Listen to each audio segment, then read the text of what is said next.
Hai, Assalamualaikum warahmatullahi wabarakatuh. Salam sejahtera bagi kita semua.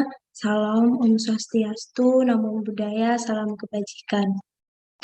Baik, sebelum memulai pembelajaran kita hari ini, alangkah baiknya kita berdoa terlebih dahulu agar ilmu yang akan kita pelajari hari ini dapat bermanfaat dan berguna bagi orang lain. Berdoa, saya persilahkan. Berdoa cukup.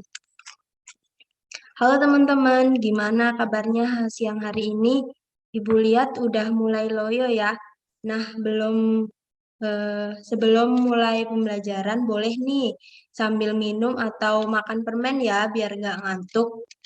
Sebelum pertemuan ini dimulai, pembelajarannya Ibu akan presensi dulu ya. Link presensi sudah Ibu kirim di WA Group, silahkan teman-teman cek terlebih dahulu. Setelah itu segera lakukan presensi ya.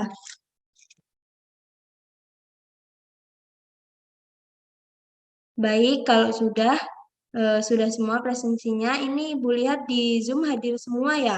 Selanjutnya pada siang hari ini kita akan belajar materi yaitu karya ilmiah. Tapi sebelum itu Ibu mau bahas sedikit materi minggu lalu tentang proposal. Ada hubungannya nggak sih proposal dengan materi kita hari ini? Siapa yang tahu? Siapa yang ingin menjawab? Nah, betul, ada ya teman-teman, yaitu sama-sama menyusun laporan dari sebuah penelitian. Tapi bedanya kalau karya ilmiah itu penelitiannya secara ilmiah ya. Eh, Baik, langsung saja kita mulai ke materi kita pada pembelajaran kali ini, yaitu karya ilmiah. Nah, apa sih itu karya ilmiah? Dari teman-teman sendiri ada yang udah tahu apa belum tentang karya ilmiah? Iya benar ya apa yang disebutkan oleh teman-teman tadi, tapi di sini kita akan bahas lebih detail dan rinci apa itu karya ilmiah, mulai dari pengertian, tujuan, dan sebagainya. Tujuan pembelajaran kita kali ini adalah memahami apa itu karya ilmiah ya teman-teman, dan teknik penilaian yaitu ada aspek kelompok dan mandiri sebesar 50% ya. Untuk lebih detailnya nanti Ibu share di WA Group ya, silahkan teman-teman baca nanti. Baik, langsung saja Ibu ke pembahasan materi. Sebelum itu, Ibu ada motivasi nih buat teman-teman supaya belajarnya lebih rajin ya. Bisa teman-teman lihat ya di layar Zoom teman-teman. Masa depan itu adalah milik mereka yang menyiapkan hari ini. Jadi teman-teman harus siap untuk pembelajaran ya. Supaya masa depan teman-teman itu bagus gitu. Nah, langsung saja Ibu mulai materinya ya. Apa itu karya ilmiah? Karya ilmiah adalah hasil penelitian yang disajikan dalam bentuk tertulis dan disusun secara sistematis berdasarkan kaidah ilmiah yang berlaku. Jadi, dalam suatu karya ilmiah berisi suatu informasi berupa hasil pengamatan maupun penelitian. Seperti yang Ibu singgung pada tadi ya, pengertian eh, hubungan proposal dan karya ilmiah tadi. Menurut Kamus Besar Bahasa Indonesia atau KBBI, karya ilmiah adalah karya tulis yang dibuat dengan prinsip-prinsip ilmiah berdasarkan data dan fakta, yaitu melalui observasi, eksperimen, dan kajian pustaka. Karya ilmiah merupakan kegiatan mengamati dan meneliti yang kemudian hasilnya dituangkan melalui tulisan berdasarkan kaidah penulisan yang tepat, yakni sesuai pedoman umum ejaan bahasa Indonesia atau sering disebut PUEBI ya. Materi selanjutnya yaitu karya ilmiah menurut para ahli. Yang pertama ada dari Dr. Andes Toto Juroto dan Dr. Bambang Supriyadi. Karya ilmiah merupakan serangkaian kegiatan penulisan berdasarkan hasil penelitian yang sifatnya sistematis berdasarkan metode ilmiah untuk mendapatkan jawaban secara ilmiah terhadap permasalahan yang muncul sebelumnya. Selanjutnya ada dari Sukoharjono tahun 2007. Ia mengemukakan bahwa karya ilmiah adalah berbagai macam tulisan yang dilakukan oleh seorang atau kelompok dengan menggunakan tata cara ilmiah. Dengan kata lain, karya tulis ilmiah adalah laporan tertulis hasil kegiatan. Hampir sama ya dengan proposal, tapi ini beda karena pembuatannya melalui observasi ilmiah.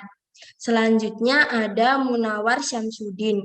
Ia mengemukakan bahwa tulisan ilmiah adalah naskah yang membahas suatu masalah tertentu atas dasar konsepsi keilmuan tertentu dengan memilih metode penyajian tertentu secara utuh, teratur, dan konsisten.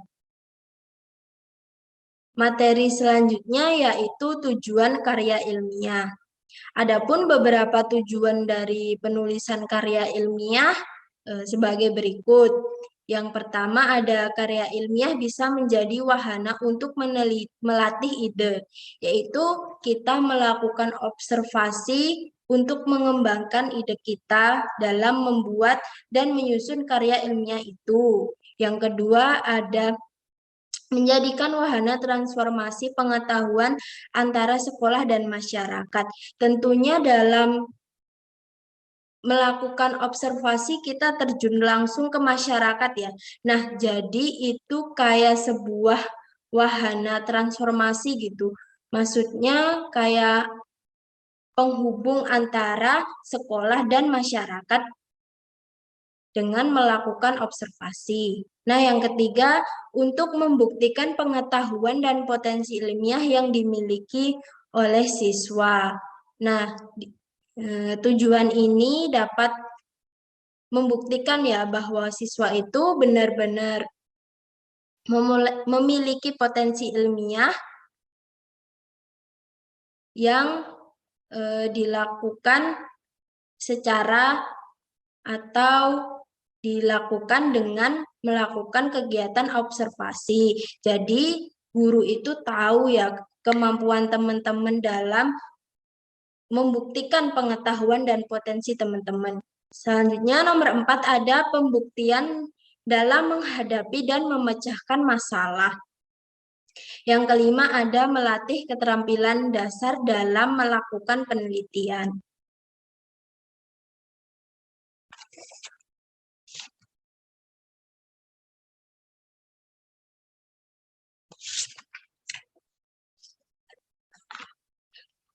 Nah, sampai di sini apakah ada yang ingin ditanyakan dari teman-teman tentang pengertian karya ilmiah menurut para ahli, tujuan dari karya ilmiah itu sendiri, dari teman-teman apakah ada yang ingin ditanyakan?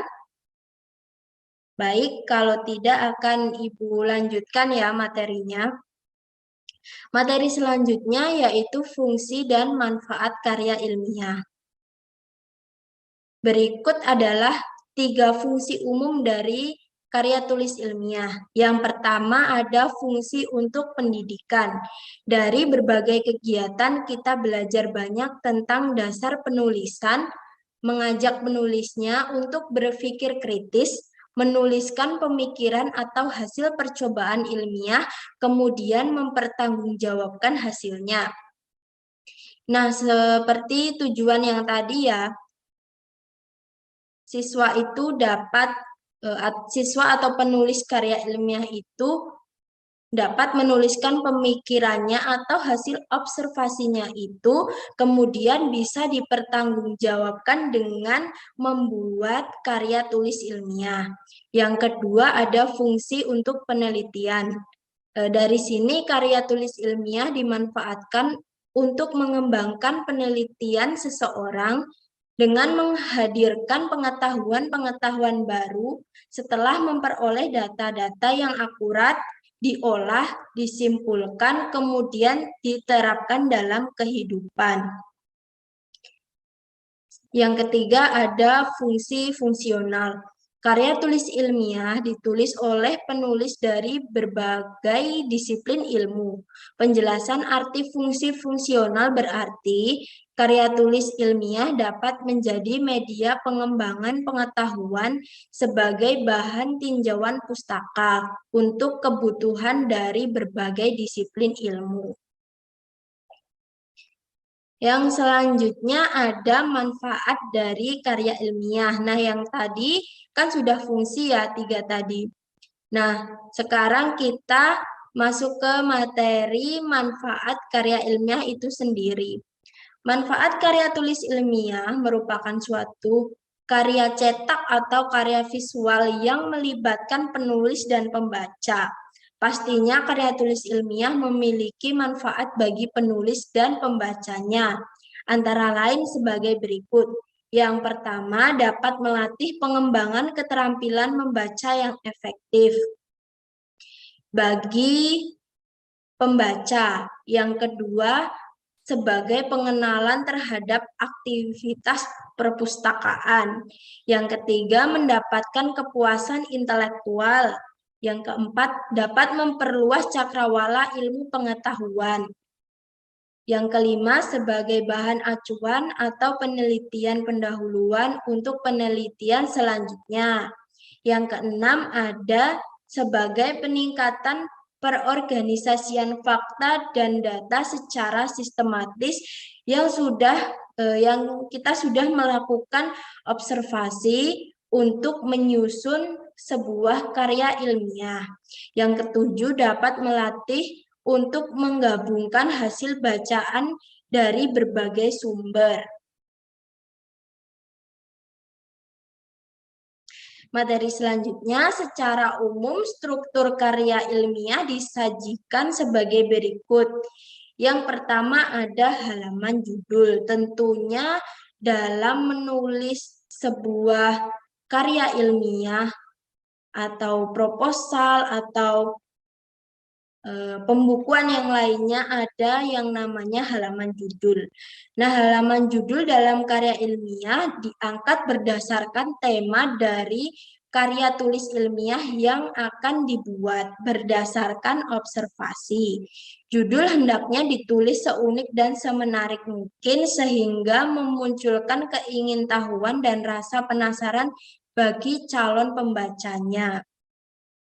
Yang kedua ada abstrak. Abstrak merupakan ringkasan dari keseluruhan isi karya tulis ilmiah. Abstrak berfungsi memberikan penjelasan kepada pembaca agar secara cepat pembaca memahami isi, maksud, dan tujuan dari penulis menuliskan karya tulis ilmiah tersebut. Nah, abstrak ini sama kayak sinopsis ya teman-teman kalau ada di novel itu. Nah, selanjutnya ada pendahuluan. Dari dasar kata bentuknya kita tahu bahwa pendahuluan ini berada di depan sebagai pemberi salam untuk pembaca. Pendahuluan biasanya menceritakan alasan penulis melakukan penelitian. Apa yang melatar belakangi penelitian ini dilakukan, menceritakan tujuan, serta manfaat dari karya tulis ilmiah yang dibuat oleh penulis. Selanjutnya yang nomor 4 ada kerangka teoritis. Apa sih itu kerangka teoritis? Dari asal katanya, kerangka berasal dari kata rangka yang berfungsi sebagai penyangga, pilar, garis besar, atau konsep. Sedangkan teori adalah suatu pendapat atau argumen yang didapat berdasarkan penelitian atau penemuan yang didukung oleh data atau faktor penunjang. Yang selanjutnya ada metode penelitian. Untuk mengembangkan kerangka yang dibuat, terlebih dahulu harus ditentukan metode penelitiannya. Nah, metode penelitian merupakan langkah-langkah yang kita lakukan atau dilakukan oleh seorang peneliti untuk memperoleh hasil yang tepat dari penelitian tersebut. Yang selanjutnya ada pembahasan atau inti ya teman-teman. Nah ini itu berisi tentang inti kita melakukan observasi tersebut. Pembahasan menjadi bagian yang paling panjang pada penulisan karya ilmiah. Pembahasan berfungsi menjelaskan tujuan, manfaat, metode, kerangka teori, serta rumusan masalah yang disertai dengan data-data yang diperoleh. Yang ketujuh yaitu ada kesimpulan dan saran dalam menulis artikel, proposal, karya ilmiah. Tentunya ada kesimpulan dan saran ya teman-teman. Kesimpulan selalu berada di bagian akhir sebuah karya tulis ilmiah yang berisi pendapat dari penulis atas semua yang telah dibahas. Tujuannya adalah agar pembaca memperoleh wawasan baru dari subjek yang telah dibahas. Yang terakhir ada daftar pustaka. Daftar pustaka merupakan sebuah daftar yang berisi sumber teori yang digunakan penulis dalam penelitiannya. Penulisan daftar pustaka biasanya dituliskan dengan format nama penulis, judul tulisan, nama penerbitnya, identitas, dan kapan karya itu diterbitkan. Nah, dari sini apakah dari teman-teman ada yang ingin ditanyakan? Apakah cukup teman-teman mudah memahaminya atau ibu guru terlalu cepat dalam menjelaskan? Baik, kalau tidak, Ibu lanjutkan materinya yaitu jenis-jenis karya ilmiah. Berdasarkan masing-masing kebutuhan, karya tulis ilmiah digolongkan menjadi 7 jenis. Yang membedakan adalah letak dari isi dan sistematika penulisan. Ketujuh artikel ini adalah, artikel itu atau jenis-jenis karya ilmiah ini ada 7 ya teman-teman. Yang pertama ada artikel itu sendiri. Artikel adalah sebuah karya tulis yang isinya berupa gagasan atau fakta yang dapat membujuk, meyakinkan, mendidik, serta dapat menghibur pembacanya. Biasanya artikel ini tidak terlalu panjang ya, seperti proposal atau karya ilmiah. Yang kedua ada makalah. Makalah adalah jenis karya tulis yang bersifat ilmiah. Biasanya makalah ditulis untuk keperluan terkait dengan pendidikan. Dalam penyusunannya diperlukan data pendukung dari hasil observasi lapangan dari sebuah masalah dalam penelitian. Nah, makalah ini sama dengan karya tulis ilmiah, yaitu sama-sama melakukan observasi. Namun, bedanya observasi dalam karya ilmiah itu dilakukan dengan sistem atau metode ilmiah. Yang ketiga ada skripsi.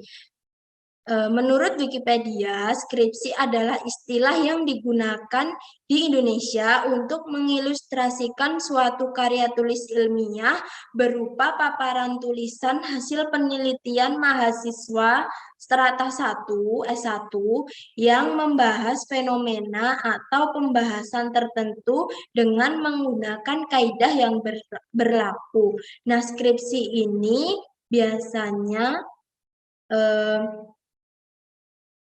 skripsi ini merupakan sebuah tugas akhir bagi teman-teman yang yang melaksanakan pendidikan di tingkat universitas ya. Yang keempat ada paper. Paper adalah jenis karya tulis ilmiah yang ditulis berdasarkan data serta argumen yang tingkat kevalidannya kuat. Paper juga biasa disebut sebagai ringkasan atau ringkasan dari penelitian yang telah dibuat. Nah, yang kelima, jenis-jenis karya ilmiah ada work paper. Work paper atau jika diterjemahkan dalam bahasa Indonesia adalah kertas kerja, merupakan jenis karya tulis ilmiah yang hampir mirip dengan makalah, tetapi analisisnya lebih mendalam. Biasanya work paper ini berisi catatan-catatan auditor, berisi prosedur audit yang digunakan, metode uji yang dilakukan, informasi yang diperoleh, dan kesimpulan yang dibuat berdasarkan auditnya. Yang keenam ada tesis. Tesis kurang lebih serupa dengan skripsi pada mahasiswa strata 1, S1. Tetapi tesis menganalisis topik dengan lebih kompleks sehingga esensi ilmiahnya lebih kuat dan lebih kompleks jika dibanding dengan skripsi. Tesis dibuat sebagai syarat kelulusan untuk meraih gelar magister atau master yang ditempuh oleh mahasiswa pasca sarjana atau yang dibuat oleh mahasiswa S2 ya teman-teman. Nah, yang terakhir yaitu ada disertasi. Setingkat lebih tinggi dari tesis dan skripsi, ada yang biasanya disebut dengan disertasi. Karena setingkat lebih tinggi, disertasi digunakan sebagai syarat kelulusan untuk meraih gelar dokter bagi mahasiswa program studi strata 3 atau S3.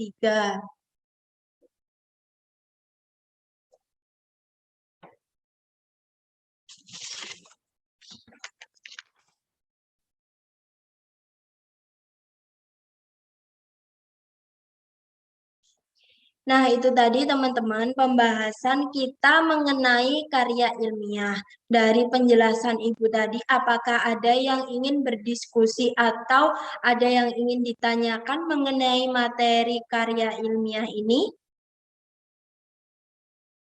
Baik, kalau tidak berarti paham ya teman-teman apa itu karya ilmiah.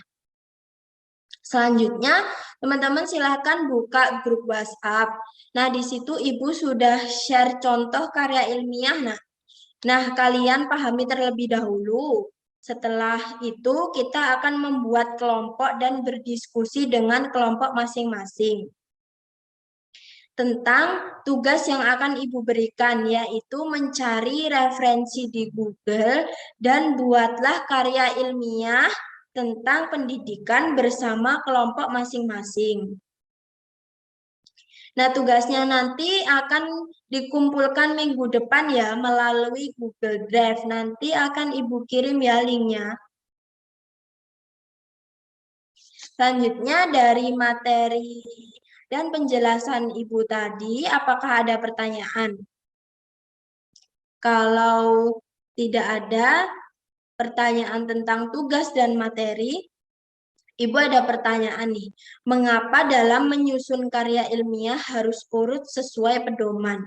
Nah, yang bisa jawab, Ibu beri nilai lebih ya nanti. Siapa yang bisa jawab?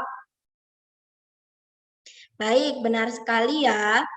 Jawabannya karena menyusun karya ilmiah harus urut sesuai pedoman karena agar mudah dalam penyusunan, agar saat disajikan enak untuk dibaca karena urut.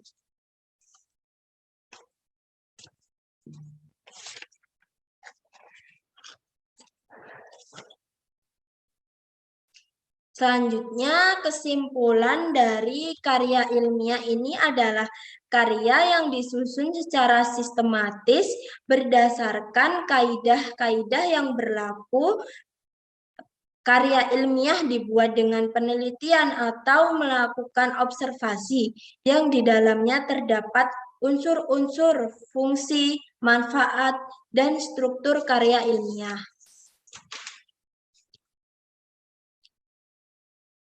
Nah, kita tadi sudah membahas tentang apa itu pengertian karya ilmiah, fungsi, struktur, jenis, kemudian kita sudah membagi kelompok, kita sudah berdiskusi ya tentang apa itu karya ilmiah. Selanjutnya, karena jam pelajaran sudah selesai ya teman-teman, kita ketemu lagi di minggu depan ya dengan materi yang sama, yaitu masih tentang karya ilmiah. Dan kita akan membahas tugas yang telah Ibu berikan tadi. Kita akan melakukan presentasi kelompok ya minggu depan untuk memaparkan kerja kelompok kalian dalam membuat dan menyusun karya ilmiah tentang pendidikan.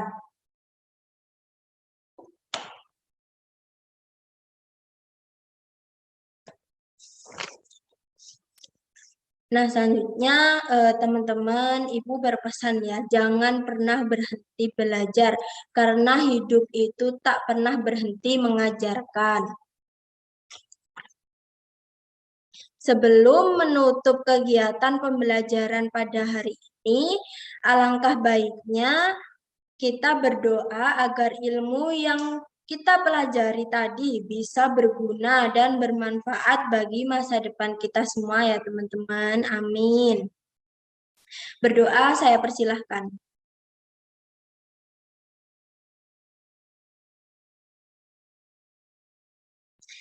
Berdoa selesai. Nah, kita ketemu lagi ya minggu depan dengan membahas tugas. Wassalamualaikum warahmatullahi wabarakatuh. Selamat siang dan selamat beristirahat ya teman-teman.